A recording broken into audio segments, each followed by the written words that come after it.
Hi hello ಎಲ್ಲರಿಗೂ ನಮಸ್ಕಾರ. Informative video YouTube ಚಾನಲ್ಗೆ ಎಲ್ಲರಿಗೂ ಸ್ವಾಗತ.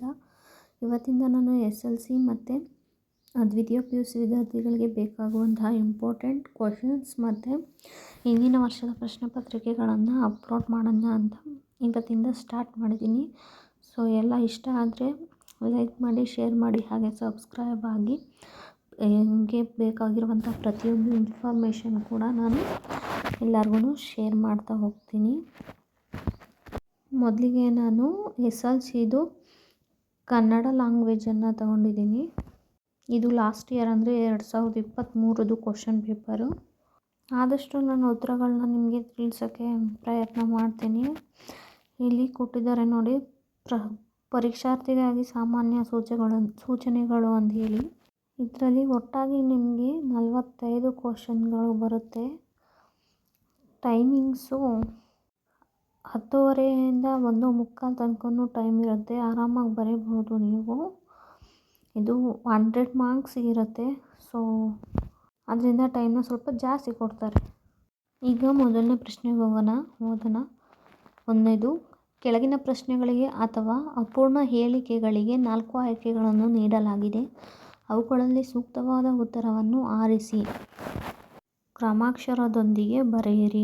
ಮೊದಲನೇದು, ದಿಗಂತ ಪದವು ಈ ಸಂಧಿಗೆ ಉದಾಹರಣೆಯಾಗಿದೆ. ಆಪ್ಷನ್ ಎ ಗುಣಸಂಧಿ, ಆಪ್ಷನ್ ಬಿ ಜಸ್ತ್ವ ಸಂಧಿ, ಆಪ್ಷನ್ ಸಿ ವೃದ್ಧಿ ಸಂಧಿ, ಆಪ್ಷನ್ ಡಿ ಶ್ಚುತ್ವ ಸಂಧಿ. ಉತ್ತರ ಜಸ್ತ್ವ ಸಂಧಿ. ಪ್ರಶ್ನೆ ಸಂಖ್ಯೆ 2, ಒಂದು ಪದವನ್ನು ವಾಕ್ಯವನ್ನು ಹೇಳಿ ಅದಕ್ಕೆ ಸಮಾನಾರ್ಥಕ ಪದವನ್ನು ವಾಕ್ಯವನ್ನು ಹೇಳುವಾಗ ಬಳಸುವ ಲೇಖನ ಚಿಹ್ನೆ. ಆಪ್ಷನ್ ಎ ಉದ್ಧರಣ ಚಿಹ್ನೆ, ಆಪ್ಷನ್ ಬಿ ವಾಕ್ಯವೇಷ್ಟನ ಚಿಹ್ನೆ, ಆಪ್ಷನ್ ಸಿ ಆವರಣ ಚಿಹ್ನೆ, ಆಪ್ಷನ್ ಡಿ ವಿವರಣಾತ್ಮಕ ಚಿಹ್ನೆ. ಉತ್ತರ ಆವರಣ ಚಿಹ್ನೆ. ಪ್ರಶ್ನೆ ಸಂಖ್ಯೆ 3, ಬೆಟ್ಟದಾವರೆ ಪದವು ಈ ಸಮಾಸಕ್ಕೆ ಉದಾಹರಣೆಯಾಗಿದೆ. ಆಪ್ಷನ್ ಎ ತತ್ಪುರುಷ ಸಮಾಸ, ಆಪ್ಷನ್ ಬಿ ದ್ವಿಗು ಸಮಾಸ, ಆಪ್ಷನ್ ಸಿ ಅಂಶಿ ಸಮಾಸ, ಆಪ್ಷನ್ ಡಿ ಕ್ರಿಯಾ ಸಮಾಸ. ಉತ್ತರ ಆಪ್ಷನ್ ಎ ತತ್ಪುರುಷ ಸಮಾಸ. ಪ್ರಶ್ನೆ ಸಂಖ್ಯೆ 4, ಮಾಡು ಧಾತುವಿನ ವಿಧ್ಯರ್ಥಕ ರೂಪ. ಆಪ್ಷನ್ ಎ ಮಾಡೇವು, ಆಪ್ಷನ್ ಬಿ ಮಾಡಿಯಾರು, ಆಪ್ಷನ್ ಸಿ ಮಾಡರು, ಆಪ್ಷನ್ ಡಿ ಮಾಡಲಿ. ಉತ್ತರ ಆಪ್ಷನ್ ಡಿ ಮಾಡಲಿ. ಪ್ರಶ್ನೆ ಸಂಖ್ಯೆ 5, ಸಾವಿತ್ರಿಗೆ ಈ ಪದದಲ್ಲಿರುವ ವಿಭಕ್ತಿ. ಆಪ್ಷನ್ ಎ ಪ್ರಥಮ, ಆಪ್ಷನ್ ಬಿ ದ್ವಿತೀಯ, ಆಪ್ಷನ್ ಸಿ ತೃತೀಯ, ಆಪ್ಷನ್ ಡಿ ಚತುರ್ಥಿ. ಆನ್ಸರ್ ಆಪ್ಷನ್ ಡಿ ಚತುರ್ಥಿ. ಧಗಧಗ ಪದವು ಈ ಅವ್ಯಯಕ್ಕೆ ಸೇರಿದೆ. ಆಪ್ಷನ್ ಎ ಸಾಮಾನ್ಯಾರ್ಥಕಾವ್ಯಯ, ಆಪ್ಷನ್ ಬಿ ಅನುಕರಣಾವ್ಯಯ, ಆಪ್ಷನ್ ಸಿ ಭಾವಸೂಚಕಾವ್ಯಯ, ಆಪ್ಷನ್ ಡಿ ಕ್ರಿಯಾರ್ಥಕಾವ್ಯಯ. ಉತ್ತರ ಅನುಕರಣಾವ್ಯಯ. ಸೆಕೆಂಡ್ ಮೈನು, ಕೆಳಗಿನವುಗಳಲ್ಲಿ ಮೊದಲೆರಡು ಪದಗಳಿಗಿರುವ ಸಂಬಂಧದಂತೆ ಮೂರನೇ ಪದಕ್ಕೆ ಸರಿಹೊಂದುವ ಸಂಬಂಧಿ ಪದವನ್ನು ಬರೆಯಿರಿ. ಪ್ರಶ್ನೆ ಸಂಖ್ಯೆ 7, ವರ್ಗೀಯ ವ್ಯಂಜನಾಕ್ಷರಗಳು 25, ಅವರ್ಗೀಯ ವ್ಯಂಜನಾಕ್ಷರಗಳು 9. ಪ್ರಶ್ನೆ ಸಂಖ್ಯೆ 8, ಹಾಲ್ಜೇನು ಜೋಡುನುಡಿ, ಬೇಡ ಬೇಡ ದ್ವಿರುಕ್ತಿ.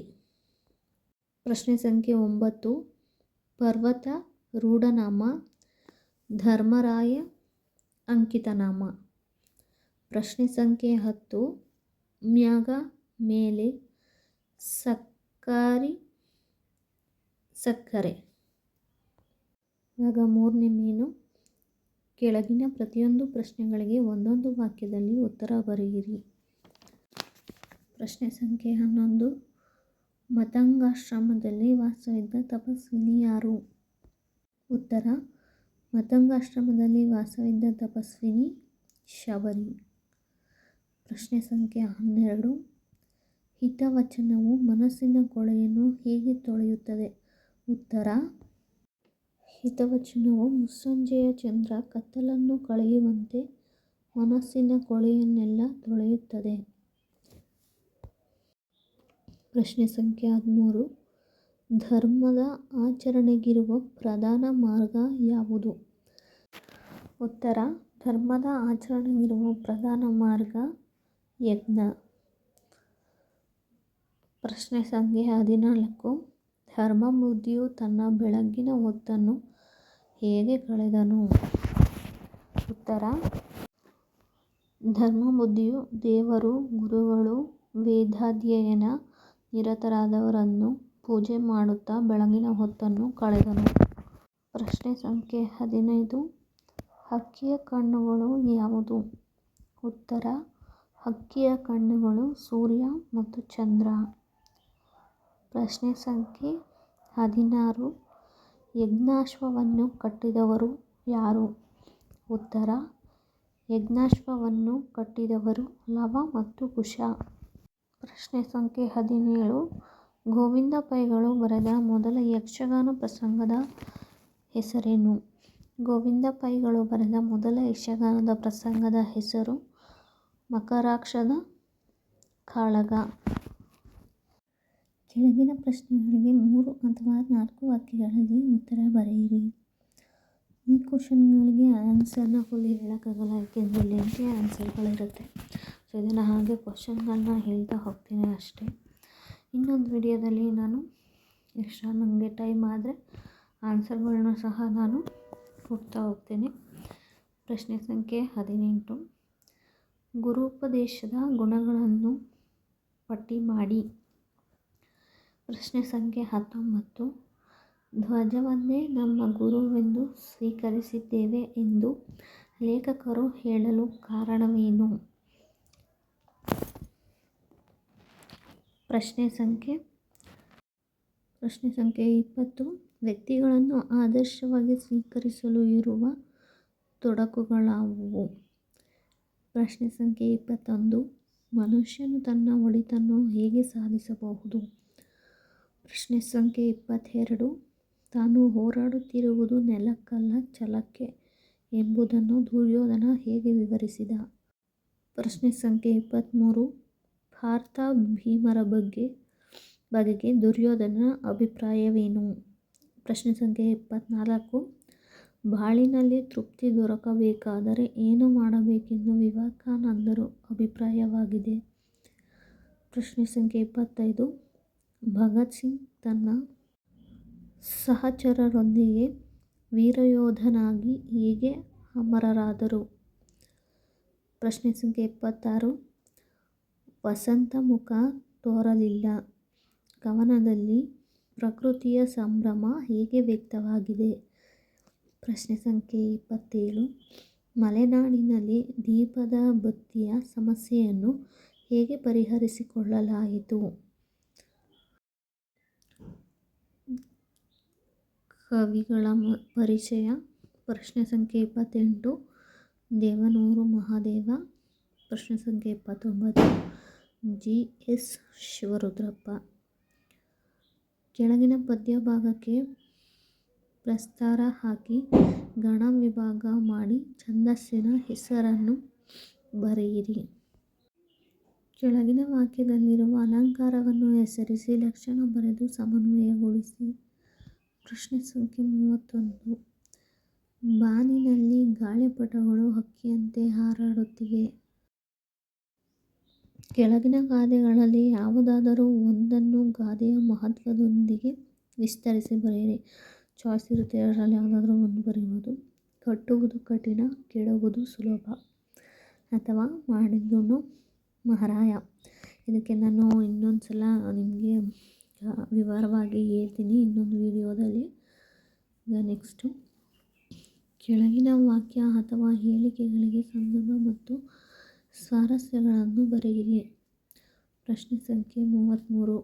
ರಾಮನೇ ಧೈರ್ಯಗೆಡೆ, ಸ್ಥೈರ್ಯ ಕೆಡೆಯಾರು. ಪ್ರಶ್ನೆ ಸಂಖ್ಯೆ 34.